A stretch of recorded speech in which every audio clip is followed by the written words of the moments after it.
Hello, everyone, and welcome to today's DDN webinar. I'm Sunita, Assistant Science Editor for DDN, and I will be moderating our discussion. We have an exciting webinar planned for you today. Our speakers, Dina Feenan and David Carney, will discuss the latest developments in single-cell technologies and the use for novel therapeutic discoveries. After the talk, Dr. Feenan and Dr. Carney will participate in a live Q&A session. Please submit your questions or comments to the Q&A portal to the right of your screen. We will try to get to as many of these as possible. I'd like to take this opportunity to thank our webinar sponsor, 10x Genomics.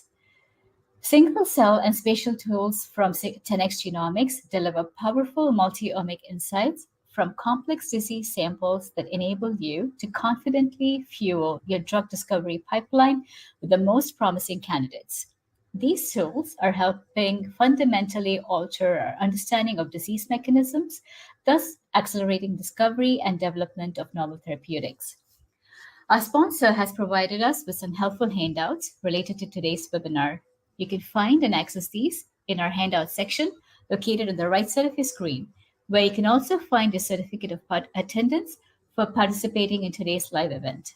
And with that, let me introduce our first speaker, Dina Feenan. Dina Feenan is a product manager at 10x Genomics. She received her PhD in biochemistry from Stanford University in 2011. Under the mentorship of James Spuddish, Feenan studied molecular motor proteins and their role in embryonic development. From June 2011 to February 2016, she worked as a research scientist at DuPont, where she engineered enzymes and optimized high-throughput assays for a range of industrial applications. During this time, Feenan became certified as a Six Sigma Green Belt for rigorous statistical analysis of experimental data. In February 2016, she joined Unchained Labs, where she managed and grew their Uncle product line, a biologic stability screening platform.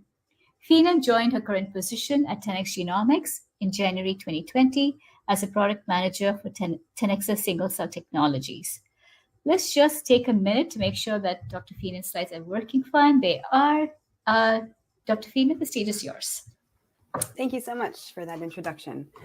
I'm really excited to kick things off today to talk about what we're doing at 10x Genomics and also in partnership with Azenta to really expand and enable more opportunities for single-cell sequencing. So I'll jump right in. So I think we all know that biology is fascinating and can also be very challenging to study, where these incredibly complex systems and interactions arise from, the simple fundamental building blocks that we all know about, but that are difficult to untangle. And so scientists really need tools that can provide the highest level of resolution to unravel this complexity. So single cell resolution, where you can profile the transcriptome and also other types of molecules in individual cells, has really become an essential tool for being able to characterize these types of heterogeneous samples, which are so prevalent in biology.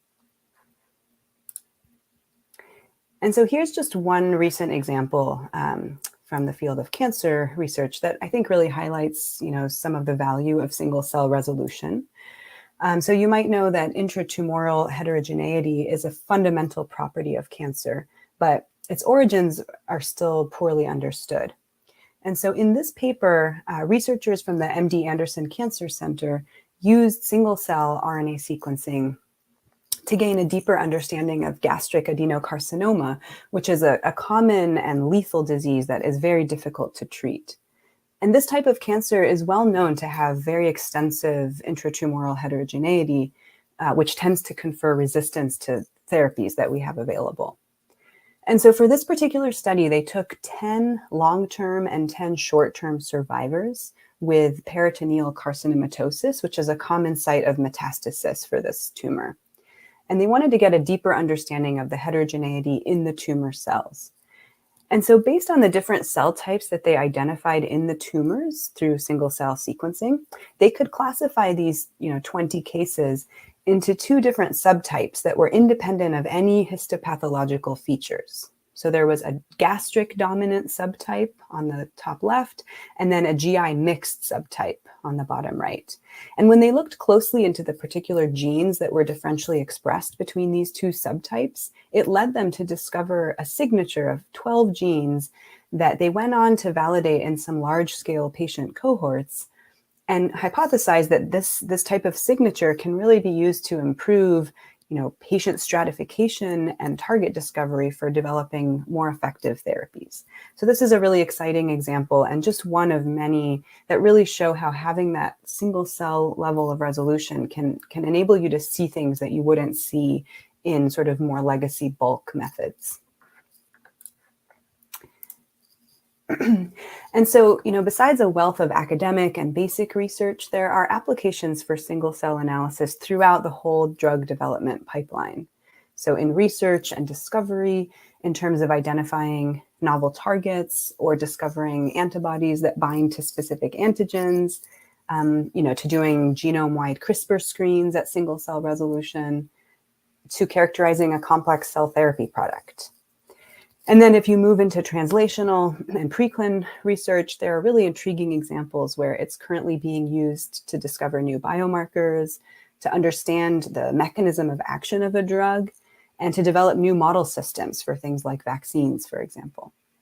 And then ultimately, of course, the end goal is to move towards the clinic, to use biomarkers to help guide new therapies, and to be able to better stratify cohorts of patients based on gene signatures like the example I just showed, or indicators of resistance to therapy. And at 10x Genomics, we've really been at the forefront of this with our Chromium platform, which is really the ultimate set of tools for doing single cell analysis. And so this platform encompasses a whole suite of products, including instrumentation, software for data analysis and visualizing your data, and then a whole range of assay consumables. And our Chromium platform was highlighted by Nature Methods in their Method of the Year in 2018 and 2019, and in the Scientist Top 10 Innovations in all 5 of the last 5 years. And I think more excitingly, these products have been used in something like 3,300 publications to date. And many of these publications are doing really high impact research that's uncovering some of the most fundamental processes in biology.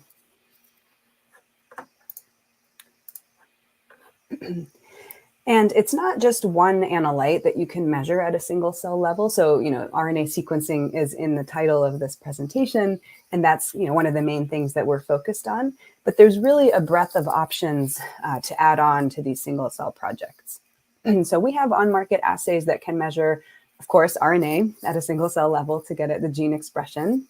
But also we have immune profiling solutions where you can combine that RNA expression with cell surface protein expression together with antigen specificity and full-length TCR and immunoglobulin sequences. So that's one other option for this really, multi-omic type of study. You can also harness the power of CRISPR screens by looking at perturbation profiles of single cells, by looking at the gene expression and the guide RNAs at the same time. And then finally, you can study gene regulation by measuring chromatin accessibility at a single cell level. So there's really this wide range of, analytes that you can measure depending on the needs of your given project. And we're continuously really trying to innovate and add new capabilities to this platform.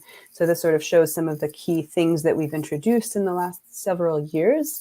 Last year in 2021, we launched our next generation series of instruments, which are the Chromium X and iX, as well as a cloud analysis platform for our users in the United States currently to be able to process and analyze data more quickly and easily and really help with some of that data analysis challenges.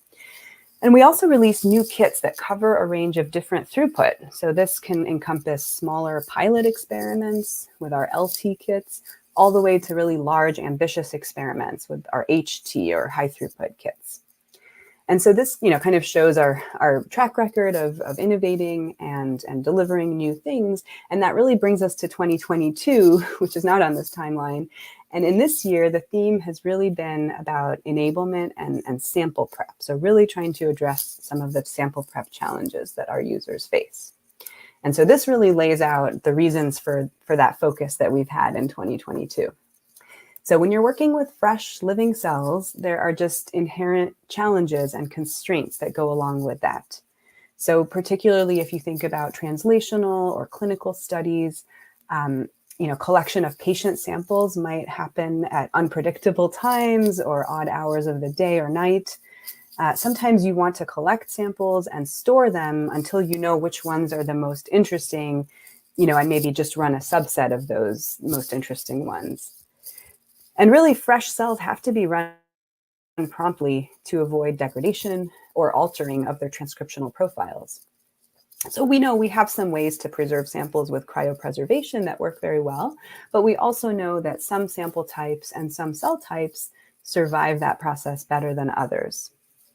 And then finally, just thinking about logistical constraints around, wanting to ship samples to a central lab for processing or sending them to a service provider or a CRO without compromising the quality of the samples. So for all of these types of constraints, really key thing is being able to stabilize samples. That's really crucial, especially as you start thinking about larger and more complex projects. And so that brings us to this exciting new product that we're talking about today that really removes the logistical constraints from single cell analysis. So we've recently launched this new assay on our Chromium platform called fixed RNA profiling. And as the name implies, this assay works on fixed samples, which really increases your flexibility because you can now prepare samples on your own time and decide when to run them. And because we have this standalone, sample prep kit that I'm showing in this little box on the left, it's easy to separate the, different parts of the workflow so that if the person who's collecting and fixing the samples is not the same as the person processing them and making the single cell libraries, it's easy to sort of separate those parts out. And so by fixing samples in paraformaldehyde at the point of collection, you can lock in the states of those biological samples, and you can preserve fragile cell types that might not do as well with, sort of rough tissue dissociation protocols or even cryopreservation. And of course, this enables much easier transport and storage because now you can keep samples in the fridge for days or in the freezer for months until you're ready to batch them and process them together. And so this really makes larger projects much more feasible, especially if you think about collecting samples from multiple different sites and shipping them, like I said, to a centralized place. So let me just advance. Okay, so here is an overview of how this fixed RNA profiling assay works. So like all our other 10x assays, if you're familiar with them, this is a fully validated, kitted, robust workflow that includes everything from the demonstrated protocols that you need for preparing your samples and fixing them and storing them, all the way through to the final software for data analysis and visualization. However, this assay uses a brand new chemistry that is different from our other assays. And so a lot of the features are really quite unique. And so for this assay, the detection of the RNA does not depend on poly-A capture. So rather, it's a probe-based assay. And we've designed a whole transcriptome probe set for both human and mouse genes that each cover about 18,000 genes.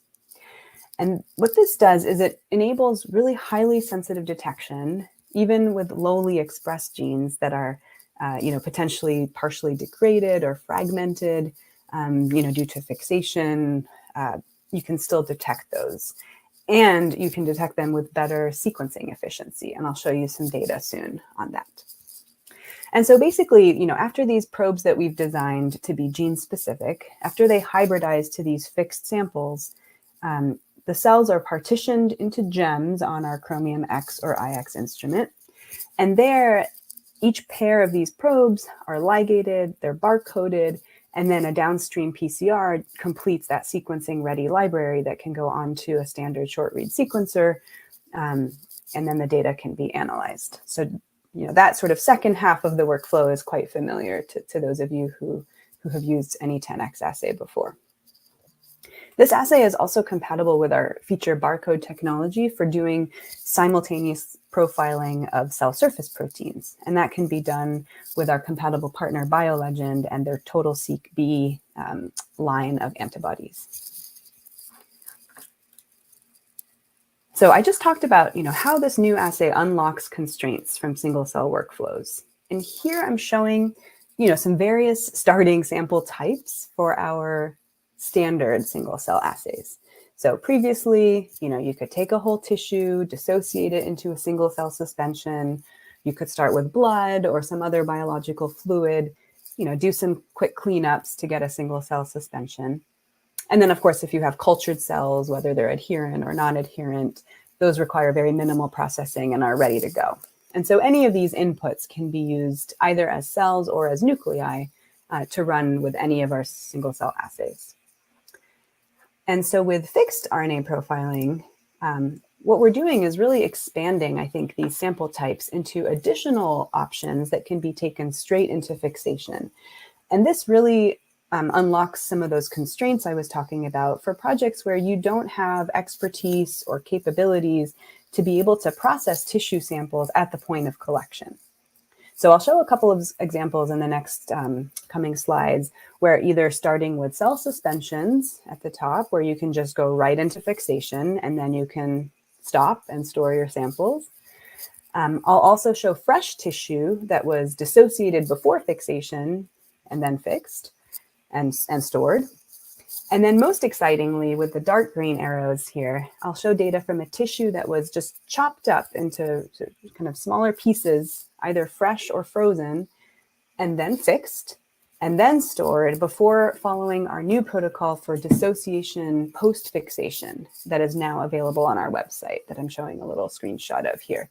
So this is a brand new protocol that we're really excited about, which enables you, again, to not have to do the dissociation into single-cell suspension at the point of collection. And so here's an example of a cell suspension. This is human PBMCs, and we've done really extensive testing to ensure that, yes, fixation does actually preserve your samples. So with this human PBMC sample, we can show that the cell type proportions are preserved across all the time points over the storage conditions we tried. So we've tried, going up to 1 week at 4 degrees in the fridge. So you can think about that as enabling, shipping and transport on wet ice, all the way to -80 storage here for up to 3 months that we've tried so far. So this really allows you to store them and batch samples, maybe over the course of a longitudinal study. And so, like I said, we've so far tested up to 3 months and we don't see any effect on this data quality. And we are continuing to collect longer time points, and we'll keep releasing that data as soon as we have it. So you can see that there's, really no effect on the proportions of cell types in this population. Here's another example of refrigerated storage. So here we took a renal cell carcinoma sample and dissociated that, fresh, and then fixed it, and then either stored it for a week in the fridge or ran it immediately on our fixed RNA profiling assay. And so after running the assay on the control and the stored sample, which are shown in black and sort of green respectively, we were able to identify the same cell populations, including some really intriguing small populations of endothelial malignant cells in this sample. So you can really recapitulate, the different cell populations that you expect, and you don't see an effect of storing for a week in the fridge. And then finally, here's the chopped fixed option that I mentioned as one of the compatible samples. So for this experiment, we acquired a fresh human endometrium sample. We took some of it and flash froze it. And then we just cut up both the fresh tissue and the flash frozen tissue into smaller pieces and just fixed those pieces. We stored some of those fixed pieces in the fridge for 5 days, and then the rest were dissociated and run right away with fixed RNA profiling. So again, here we're fixing before dissociation, which is really exciting. And when we did that, we were able to detect all of the expected cellular components of the endometrium here. So you can see endothelial cells, stromal cells, parasites, smooth muscle cells, and then several different immune cells. And because the stromal cells differentiate and then cyclically proliferate in response to hormones, we could see multiple types of those stromal cells. And so if we look at the differences here between the different conditions, so, after 5 days at 4 degrees in the fridge, those fixed tissue pieces were then dissociated and run with the assay. And we found very, very similar cell type distributions compared to the control samples run on day 0. And we feel that this data is very exciting because being able to fix and then dissociate tissue has a lot of advantages. So first and foremost, it's a relatively easy workflow, which really allows for just less handling of the tissue at the site of collection. And it can do a great job of preserving fragile cell types. So if you think about RNA-rich tissues, for example, or specific cell types that just don't last very long once they're out of the body. And you don't need to develop and optimize a tissue-specific dissociation protocol. You just use our general kind of easy demonstrated protocol for dissociating all those tissues post-fixation. Okay, so now that I've shown you some examples of how this assay can preserve biological samples, you can hopefully start to see how this can enable batching and then scaling up of studies. And because of the way that we've designed the assay chemistry here, it's now possible to multiplex and then pool samples in a very streamlined way so that you can run up to 128 samples in a single chip. And our chips have 8 lanes, as you can see in this picture in the middle. So in this multiplexed workflow, the steps are almost exactly the same as the single workflow, with the exception that you can hybridize up to 16 different hybridization reactions, each one with a pool of probes that have unique barcodes embedded in the probes. And then after hybridization, the samples with these different probe barcodes can simply be pooled together and then just put into the regular workflow with the partitioning and ligation and extension. And then you can demultiplex the sequencing data using both our 10x cell barcode and the probe barcodes. And this is different. You might be familiar with some lipid-based cell multiplexing methods or antibody-based hashing methods. This is different, right? So we're barcoding the molecules themselves rather than labeling cells at a cell level. And so just to put a little bit of real data on that here to illustrate how it works, here's an example of a human colon sample that was split into 4 pools and hybridized to probes with 4 different barcodes. Each barcode here is shown separately in the different color.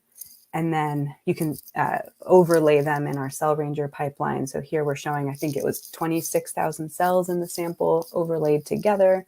And you can see that all the 4 samples are virtually identical, so you don't get any types of batch effects. And so this is a really great way to increase cell throughput because you can now run up to 128,000 cells in one channel, which can be great for, looking for rare populations of cells, or just trying to get higher sample throughput because you can now pool many different samples together. And so we've designed our kit configurations to be as flexible as possible. So you can run samples one at a time, shown on the left in that single plex format. So this is great if you're just doing a pilot run or you don't have a lot of samples. And then you can start multiplexing up to 4-plex or up to 16-plex to gain that operational efficiency and, of course, cost savings for being able to batch samples and run larger projects.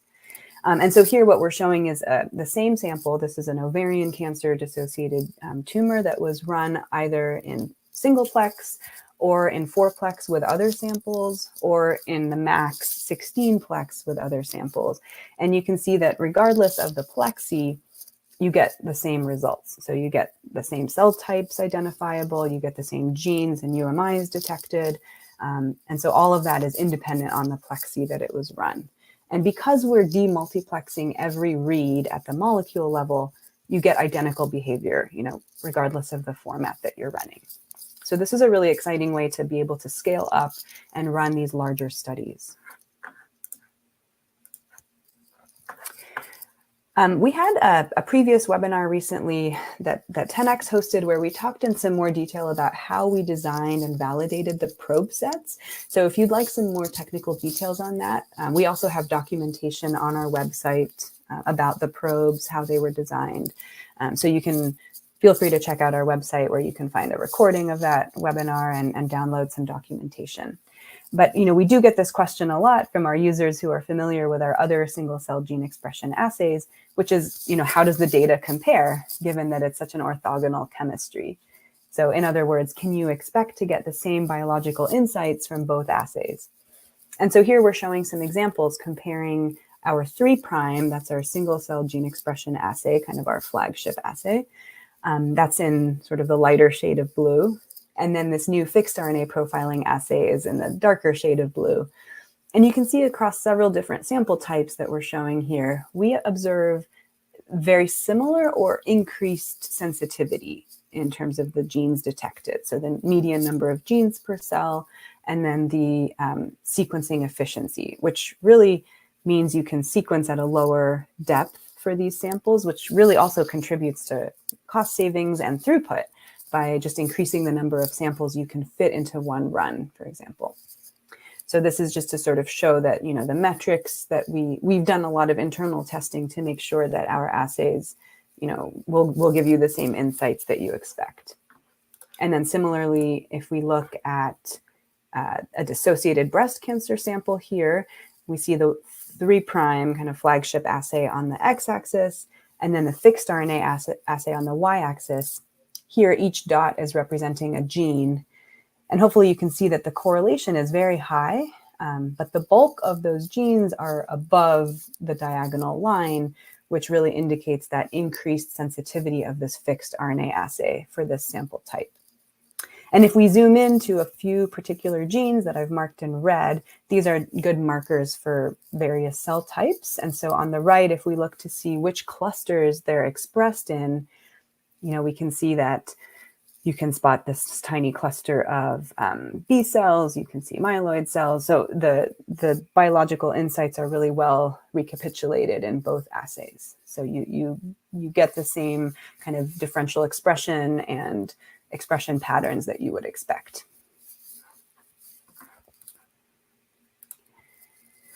So with that data, I just wanted to say that we are really, really excited about this new generation of single cell assays that works with fixed samples to unlock so many different constraints from existing workflows. And we really believe that this is going to enable so much new work by opening up access to more samples, tricky sample types like fragile samples, infectious samples, tissues that can't be dissociated on site, and then just more complex study designs where, you're collecting things in remote geographical locations and wanting to batch them. And so this assay can really scale to these large numbers of cells and samples through our probe level multiplexing method. And that also comes with cost savings. And so the human kits are available now. We're really excited that people have started using them, and the mouse kits will be coming soon. And I just also wanted to put a plug that we have a number of very helpful resources available on the 10x Genomics website and the support site to help you get started. If you have questions about sample prep considerations or throughout the whole workflow, we have many webinars by 10 experts as well as our users working with a wide variety of different sample types. So if you have questions about particular sample types, you can look to see if there's public data sets. We have getting started tutorials, lots of demonstrated protocols, technical notes. And of course, if you have specific questions, don't hesitate to reach out to our very excellent support team. And then with that, I just wanted to also say that earlier this year, we launched a 10x Genomics certified CRO program, which is part of our global certified service provider program. And Azenta was chosen by 10x to be one of 3 inaugural global CROs.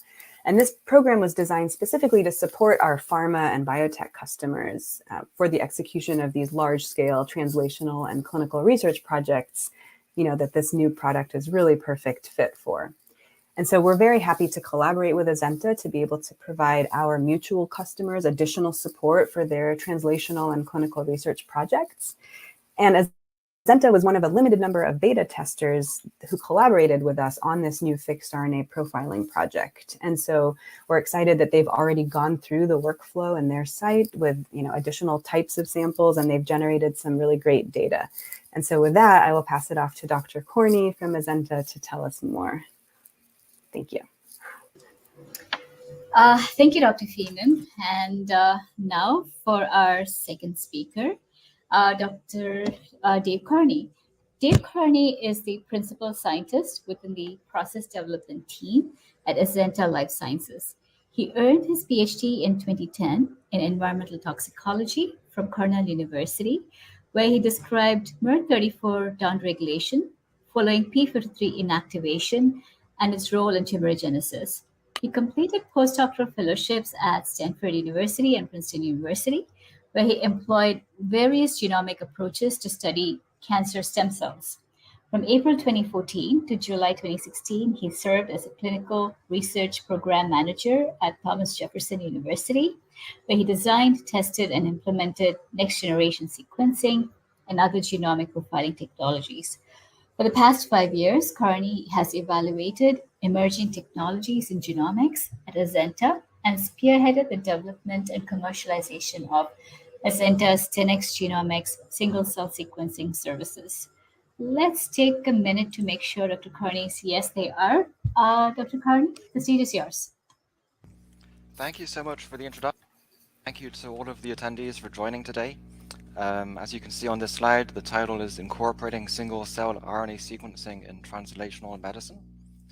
So a quick overview, I'm going to give a quick introduction to Azenta and then jump straight into some of the advantages that are available now with single-cell RNA sequencing approaches.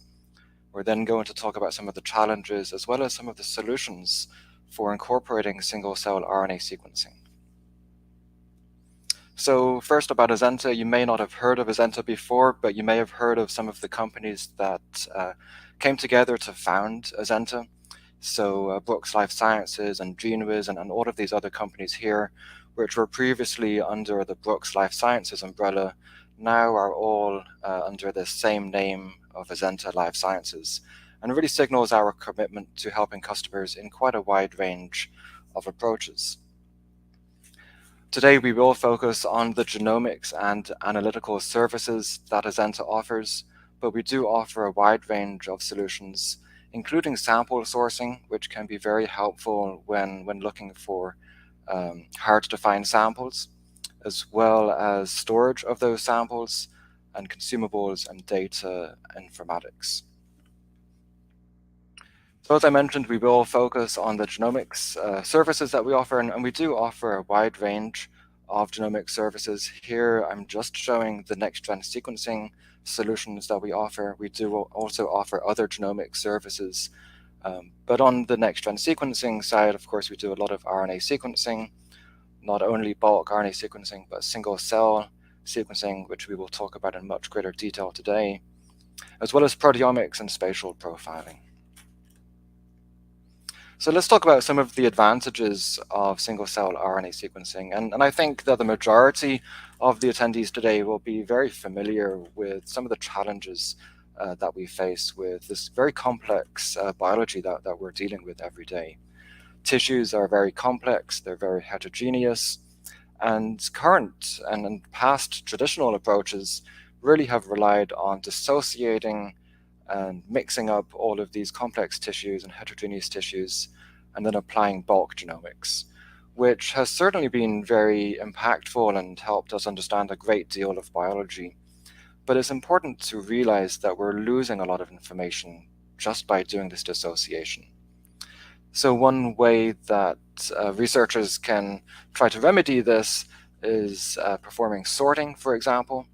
So preparing your bulk smoothie, as you can see here in the center of the screen, and then trying to sort back out to a purified population, and then applying single-cell genomics or bulk genomics.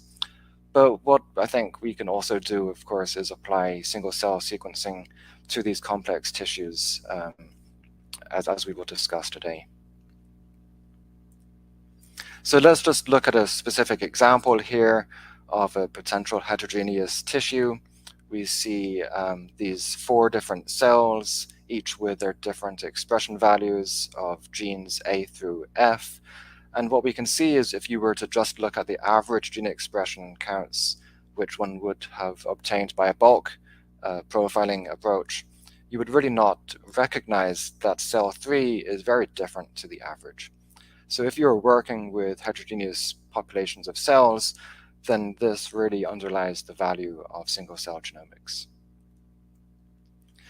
So I think over the last few years, as single-cell genomics has really gained a lot of traction in the field, it's really been applied predominantly towards basic research.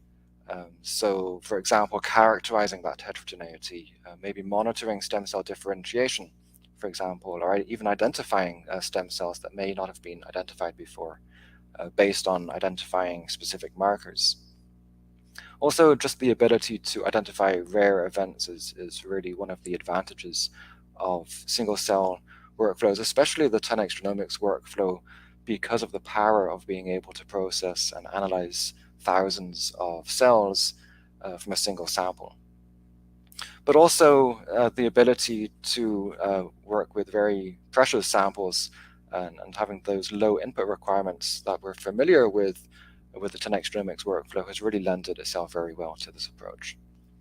That being said, I think over the last year or two and looking into the future, the field is definitely evolving towards deploying single-cell RNA sequencing to translational and clinical research topics. So for example, biomarker discovery, this can be deployed in both clinical and preclinical steps of the workflow, for example, to identify new biomarkers that may predict prognosis or enable stratification of patients, for example, in the clinical trial involvement, to enable eligibility criteria, and also be used for example, immunorepertoire profiling, and then also used for monitoring the therapy responses over time. So on the research aspect of that, trying to identify resistance mechanisms, identifying populations perhaps that may be refractory to therapy. So here at Azenta, we have been staying at the forefront of this single-cell development in the field, and we're the first commercial service provider to offer this as a service to our customers. Of course, at this time, the workflow relied very heavily on cell freezing and cryopreservation. And over time, of course, there have been a number of other approaches, for example, methanol fixation or nuclei preparations, all of which we have supported. Now, most recently, looking to this year and to the future, we're excited to see the new workflow that we will talk about today, the fixed RNA workflow. We're also excited at the prospect of enabling single cell within our CLIA laboratory, as well as Visium and the spatial profiling approaches that can be deployed. So here I'm showing an overview of the standard workflow that we here at Azenta have been deploying for the last 5 or 6 years. We have essentially optimized a protocol to freeze or cryopreserve cells. So the workflow is that the end user would isolate the cells, perform dissociation if necessary, then freeze those cells and then ship them to Azenta for the downstream processing. Upon receipt by Azenta, we then thaw the cells to assess the viability. One of the challenges, of course, is having cells with very low viability, but we do have a number of strategies that we can deploy to recover such samples, and we'll talk about that on the next slide in a little more detail. We then prepare the libraries using the standard 3' or 5' end counting workflow, which I show here, followed by sequencing on the Illumina platform. So with that being said, let's talk a little bit more about some of the challenges and solutions for incorporating single-cell RNA sequencing. And one of those main challenges, as I alluded to on the previous slide, was the poor viability that one may experience when working with challenging sample types. I think neurons would be a particular example of a cell type that is very refractory to cryopreservation. So there are a number of approaches that we can take to recover such samples. And as I said, upon receiving samples in our laboratory, we perform an assessment of that cell viability. And then based on the viability that we see, we are able to deploy a dead cell removal workflow, which, as you can see here on the right-hand side, does enable us to obtain very high quality data, even from samples that have very poor viability. So we have implemented this within our lab with a defined workflow, as you can see here, which really operationalizes this entire procedure. So depending on whether there are sufficient cells and depending on the viability that we are encountering, we can perform dead cell removal. And in many cases, this allows us to move forward with the workflow as intended. That being said, there are some occasions where this is not possible, just simply where the cells do not respond well to cryopreservation. So there are a few other approaches that one could consider. For example, methanol fixation, which does address that viability concern. However, it does have poor compatibility with the 5' workflow. Nuclei isolation may be an alternative. And again, this is really well suited for brain or neuron tissue. And this is something that we can also accommodate. That being said, though, there are a number of logistical challenges for implementing all of these solutions, especially in clinical sites. So when you start to think about the equipment that is needed, especially for dissociation, the skill sets, when considering that typically the samples, for example, a biopsy sample being collected in the operating room, there's not really the skill set that goes along with dissociation. And again, the timing challenge here of getting the sample cryopreserved or fixed in a very short order and then sent to the processing lab. So I think it's with this in mind that we are also really excited at the launch of this new workflow from 10x Genomics for the formaldehyde fixation workflow. So first, as Adina had already mentioned, it does enable the fixing of these samples to address the viability concern, but also maintaining the transcriptional profile of cells that may undergo very rapid changes to their transcriptome. And so I think, as we'll talk about some more, this really enables the ability to deploy single-cell RNA sequencing for tissue biopsies, and especially those collected at clinical sites. So here's an overview of the workflow that we have developed and deployed here at Azenta. As you can see, it's very similar from a high level to the cryopreservation workflow. But in this workflow, the researcher will fix the cells or the tissue at their laboratory or at the clinical site. As needed, dissociation may be performed, although that's also something that we can perform upon receipt in our laboratory. Then the cells or the samples are shipped to Azenta. Then upon receipt, we either perform the dissociation if needed, followed by counting cells and then running the new fixed RNA workflow. So this kind of goes over again what Dina had showed you in the previous presentation, but we have these fixed cells. Inside of these fixed cells, we have the messenger RNAs that we are targeting. Of course, we're targeting the entire transcriptome with probes. Each target has two probes, a left-hand side and a right-hand side probe, which are hybridized inside of that fixed cell. Those fixed cells are then loaded into micro droplets together with barcoded beads to capture that complex, and then following some PCR amplification steps results in a final library that can be then sequenced on a short read instrument. So let's just talk a little bit about some of the advantages and disadvantages and some of the comparisons between the I guess I'll call it the legacy 3' or 5' single cell workflow compared to the fixed RNA workflow. And I think one of the main changes here to recognize is that with the fixed RNA workflow, it's a defined probe-based counting approach currently for humans and with mouse coming soon. Compared to the poly-A based approaches for the 3' or the 5' which would be species agnostic. Both support cells or nuclei as inputs. I think the other main differences to be aware of is the ability to run VDJ or CRISPR screening. Really, if that's something that you're looking at this time, the 3' or 5' may be the better solution for you. But if you are interested in transcriptome and cell surface protein, and you're working with some fragile cells, then certainly the fixed RNA would be something to consider.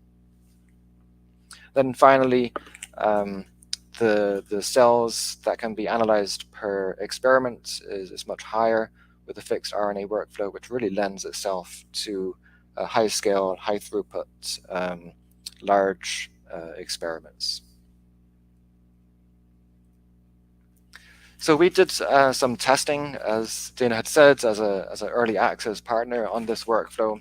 We did two different testing workflows. First, we tested some PBMCs. So we took some PBMCs and then either fixed them with a formaldehyde and then deployed the fixed RNA workflow, or we cryopreserved an aliquot and then deployed the 3' gene expression workflow. We also did the same workflow with some primary skin cells. In this case, we dissociated the tissue to single cells and then again deployed either the fixed RNA workflow or the 3' gene expression workflow. So I'll just take one quick moment to also mention that we do perform PBMC isolations here at Azenta. That's one of the services we provide. So in this case, we are taking whole blood, we are fractionating to enrich for the PBMCs, and as you can see here, obtaining very high quality, very high viability PBMCs. And then we deployed either the 3' or the fixed RNA workflow. And so we did this with two different cells, two different samples rather. You can see sample 1 on the top and sample 2 on the bottom. And what you can see here is that the clustering of the fixed cells and the 3' cells overlap.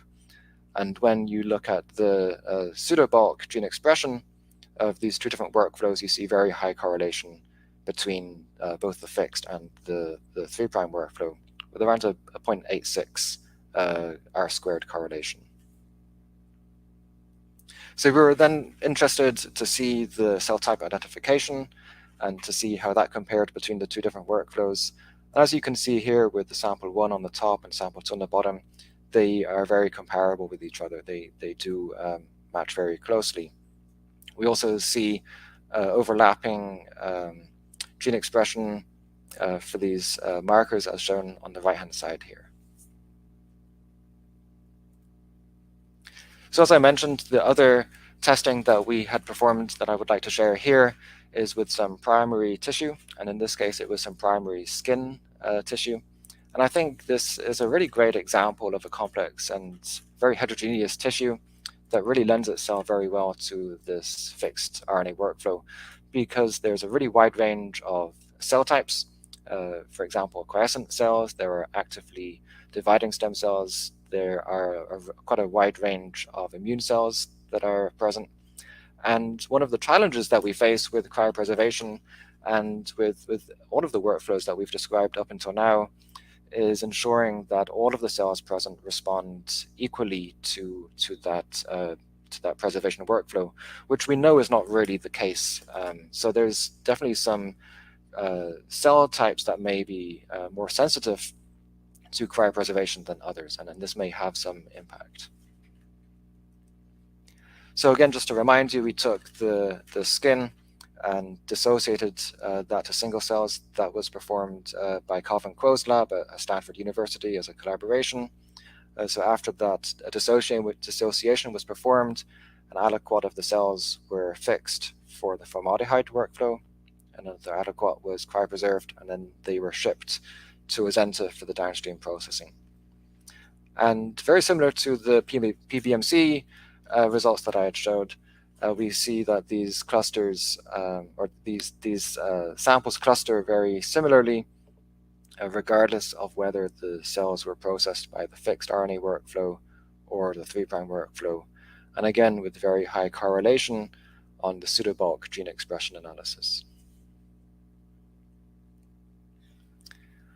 One other thing I would like to just quickly mention is that as part of the service that we do offer, the data that we provide is provided to you in a suite that can be used to analyze the data and prepare publication-ready figures. So this is another nice advantage. So I think the changes to the workflow that we've spoken about here with the new RNA workflow, the fixed RNA workflow, as I said, enables a great deal of improvement for sample collection at clinical sites and those challenging locations where you may not have access to the equipment needed to dissociate cells, for example. So compared to the current workflow, there's a number of advantages there. I think the other advantage that we see with this workflow is the ability to, for example, collect skin from the donor or any biopsy really, fix that in the paraformaldehyde on site, and then transport to the off-site lab for the processing, where that dissociation can then be performed. So this really reduces the hands-on time for the pre-processing. You don't need to consider all of those logistically complex steps to perform the dissociation, and most importantly, minimizes transcriptional changes during that dissociation.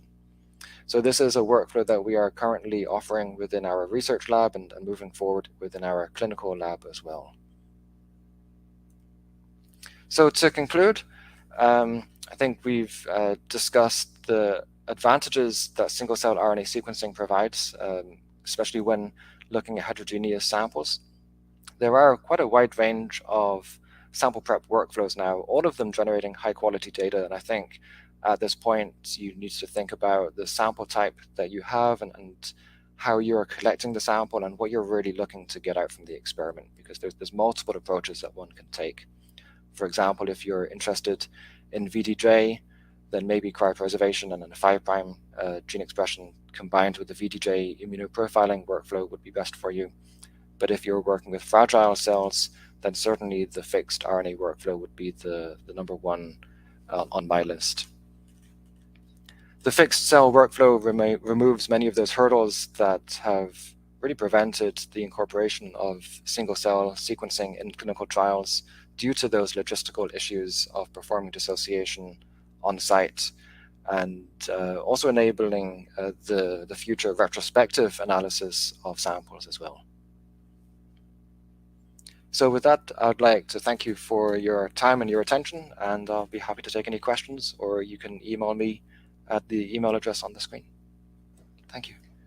Excellent presentations, Dr. Phelan and Dr. Kearney. Thank you so much for those presentations. In the time we have left, we will now get to some viewers' questions. I will start off the question and answer session with a question to both Dr. Phelan and Dr. Kearney. My first question is to you, Dr. Phelan. So in your talk, it was very clear that the specificity of the test is due to the probes that you design. And these probes are the ones that are identifying the the RNA at the single cell level. So my question is more of a chicken and egg situation. If you're trying to analyze, let's say, single nucleotide polymorphism or single nucleotide mutations in the intratumoral environment, how do you design? Is it necessary for you to know the sequence before, because the probe binding has to be specific to those mutations? So how do you design probes to specifically tease out the mutations that are present at the intratumoral level when you're trying to actually identify those mutations? Yeah, it's a good question. I mean, it's definitely one use case of this type of work. It's probably not the main use case where people are, mainly looking at differential gene expression, counting genes, right, that are expressed. But if you want to look at mutations, so our 3' and 5' assays, which Dave talked about nicely, how they're still, really excellent choices. So those are poly A capture based assays, and so with that, you're sequencing more of the transcript, and so you can find maybe mutations or polymorphisms in your sequencing data, and then once you know what you're looking for, just like you said, if you know the mutation or the specific change that you're looking for, it is definitely possible to design specific probes for that, for that mutation. So there's sort of like different use cases or different reasons you would choose one or the other. And, I mentioned that our probe sets we've put a lot of effort into designing these probe sets and validating them. And we have, taken care to sort of make sure that we're covering all of the different isoforms of a given gene. So if you're looking at different splice isoforms, our whole transcriptome probe set will cover all of them. It won't distinguish between them. And so there are ways down the line to be able to look at more specific types of, things like mutations and fusions and things like that. Great. Thank you so much for clarifying that for me. On that note, I'd have another follow-up question for you. You did say that your the system can be used to detect proteins. You mentioned cell surface proteins. Can you tell me a little bit about the design of the probes and how they detect these cell surface proteins? Yeah, so it's our feature barcode technology that allows you to detect some of these other analytes like cell surface proteins. And so the way those work is we have a partner, BioLegend, who makes a line of antibodies that are conjugated themselves to a probe that has a complementary sequence to the oligos that are on our gel beads. And if you know the way that our assay works, these gel beads are really what enable you to do the encapsulation into single cell partitions. And so the oligo that's attached to the antibody, I wish I had a picture to show, but the oligo that's attached to the antibody will bind to the gel bead and will sort of enable you to give that single cell or 10x, cell unique barcode to detect that protein came from that specific cell. So you can kind of match which cells, specific RNAs and surface proteins came from. So it's through that sort of technology that's added on top of the gene expression. So we're not using the same probes that we use for detecting the RNAs, but we're using an oligo that's conjugated to the antibodies of your choice. And so that's how we do that for all of our assays, not just this one, but for our 3' and 5' as well. Wonderful. Thank you so much for clearing that up. Dr. Kearney, I have a more general question before we get to the viewers' questions, and there are quite a few of them. You did mention about viability being a major challenge. And my question was more of a general one. So suppose you have tumor cells and cancer cells. They already have a huge load of mutation. They have a mutation load. Does that make them more susceptible to be not viable? And in that case, how do you account for that? Yeah, that's a good question. I'm not familiar with the literature specifically on whether the higher mutational burden would result in maybe sensitivity to cryopreservation. Certainly, we know that some of those cells are, maybe having activated their DNA damage repair pathway, which may enable them to better cope with that. But I'm purely speculating at that point. Okay, so in that case, how do you dissociate the tissues to maintain good cell viability? Yes, that's a great question, and I think definitely requires some optimization. So, depending on the tissue type that you're looking at, you may want to adjust some of the dissociation enzymes that are being used in some of the conditions. And so optimizing and testing and doing a pilot study is always advisable.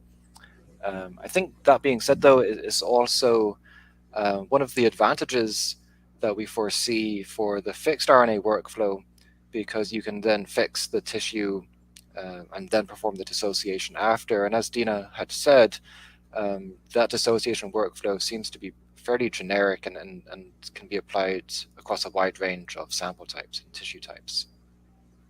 Okay, thank you. So in that case, let me then direct my next question to Dr. Feenan. How long can the samples be stored after fixation to ensure good results? Yeah, so we've been testing, various temperatures and conditions that we have laid out in our protocol. And so what we found so far is for 4-degree storage. So again, that's for shipping, maybe driving them across town, maybe just keeping them in the fridge over the weekend until you're ready to run. We're comfortable with 7 days at 4 degrees. And then for the -20 and -80 degrees, we're still collecting time points because we haven't seen any deterioration of the data yet. So we've collected, I think, 3 months of validated data so far, and we don't see any effect. So we anticipate that that will continue we'll continue collecting, a 6-month time point and beyond. So far we can stand behind the 3-month time point at -80, which is great for longer term, like batching, if you want to accumulate more samples so that you can multiplex them or just store them until you have more data, to know which ones you want to store. So things like that are the sort of the use cases that we think of for the refrigerated and the frozen storage. Okay, thank you, Dr. Feenan. Dr. Kearney, you mentioned that some of the cells are more susceptible to cryopreservation versus the formaldehyde storage, or more sensitive to cryopreservation versus the formaldehyde. You did mention some of the uses where your formaldehyde fixed RNA versus cryopreservation 3' are useful. Could you extend that to the cell types where these may be useful? For example, if you're talking about, let's say, kidney cells, what would work? Yeah, so I think, in general, I think there's some tissues that we know just do not respond very well to cryopreservation. Maybe, for example, brain would certainly be one of them. Maybe pancreas is also a challenge due to the amount of RNases present. So I think pilot studies are always advisable if you are working with a sample type that cryopreserves very well. For example, PBMCs typically have very great viabilities post-thaw, then I would be less concerned. But I think, many of the studies that single cell can be deployed to when we talk about clinical trials, these are very precious samples.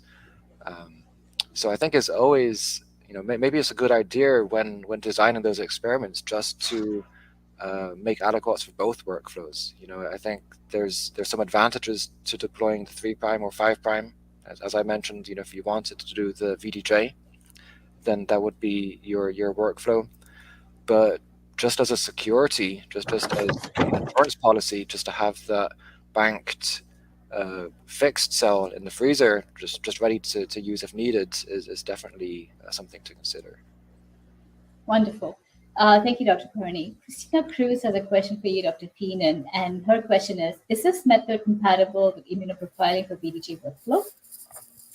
Yeah, I think Dr. Kearney answered that one pretty well. So we, unfortunately, the way that the probes are designed, it's really difficult to amplify the VDJ regions of the TCRs and BCRs. And so if you really need that information, then our 5' single cell immune profiling assay is still definitely the best assay to use. And so we would recommend, using that assay. And just like we've talked about, there are other ways to sort of preserve samples or just work with them fresh. Right? So that's kind of the decision process that you have to go through to figure out which analytes are necessary for you to measure, and then which is the best assay to read out what you need. And Gukan Kim has another question for you, and her question is: after fixing the samples, can you dissociate at single cell level? I think the answer is you did answer that you can. Right. So, there's a couple things. I didn't show any nuclei data in this talk just because I didn't have time, but you can isolate nuclei from tissue as well. So that's something that a lot of people do like to do is, take their frozen tissue and isolate nuclei and then use single nuclei to sequence. So that's still possible with this assay. But what I showed was the dissociation after fixation, which I think is what this person is asking about. And in that case, we do dissociate single cells, after the fixation. And just like we've said a couple times, that's a more generic protocol, which we have published, which is a little bit easier. Then you don't have to optimize it. You don't have to optimize like a specific nuclei dissociation or anything. You just do a pretty generic dissociation of those fixed cells. Great. Thank you. And there's another question from Gukan Kim, and I think it relates to probes. How many different probes are included and how many of the same probes are included to target multiple copies of the same gene? Right. Yeah. So we, like I said, we do have a lot more documentation on our website, but basically we have 3 pairs of probes for most genes in the transcriptome. So there's something like 55,000 different probe pairs in our set. So it's quite a lot of probes, and those, like I said, most genes have been designed to have 3-fold coverage, and that really, we found, maximizes the sensitivity and the robustness on fixed samples, so that if you do have fragmented molecules, you still have a really good shot at detecting it. What we have done is do 1-fold coverage on some of the top, I think like top 5% high expressing genes. And that includes like the mitochondrial proteins, for example. And that just helps to dampen some of the reads per cell on those really, really high expressors. And so that additionally helps with the sequencing efficiency. Okay, and there's another question, and this is to Dr. Carney. For fixed RNA, can you apply the 5' RNA assay? I think that's could you answer that one? Sure. Yeah, no, you could not. They're different assays. They're different technologies. Okay. I guess that's all the time that we have from the viewers for now. But I have a general question for you, Dr. Feenan. You said that you start off with the frozen tissue, and then you can do the dissociation later on. Do you I recommend the fixation protocol that you discussed for frozen tissues? Oh, as opposed to like isolating nuclei, I think is the question. Yeah. Right. Yeah. So I think I had a slide with a bunch of arrows, for different options with different sample types. And basically you have some choices that you can make, depending on what sample type you have. And if you already have data on nuclei and you want to continue working with nuclei, then we wanted to make sure that we could enable that. But in general, if you've never worked with a sample type before, and you have snap frozen tissue, and you want to, fix it and dissociate it, then we recommend using our new tissue dissociation protocol, just because it's so much easier and you don't have to optimize anything. So that's what we would recommend rather than working with nuclei. There's just a lot of different advantages in terms of we see reduced clumping, we just see really good data coming out of it. And I see a question that just popped out about that protocol. Yeah. And so how small are we talking about? Yeah, we have that all outlined in our protocol. So it's like, a millimeter piece. So we recommend doing sort of just a rough chop, kind of mincing with a razor blade on a glass Petri dish. It's quite simple. It's just so that you can make sure that the pieces are small enough that the fixative will penetrate to the inside of it. So it's just a really rough kind of way to ensure that you're not sticking a big piece of tissue where the middle of it will start to die. So that's all laid out. We have sort of a cartoon, and then we also have a detailed description on our website. So you can just look at the whole protocol. Wonderful. So that's all the time that we have for today. If you have any further questions, please consider reaching out to the speakers directly. Their emails are shown on the screen. As a reminder, the webinar will be archived on the DDN website, and you will receive an email notifying you when the webinar is available on demand. On behalf of DDN, I'd like to thank our speakers, Dr. Feenan and Dr. Carney, as well as the sponsors, 10x Genomics. And of course, our thanks to you, our audience, for listening. Have a lovely rest of the day. Thank you and goodbye.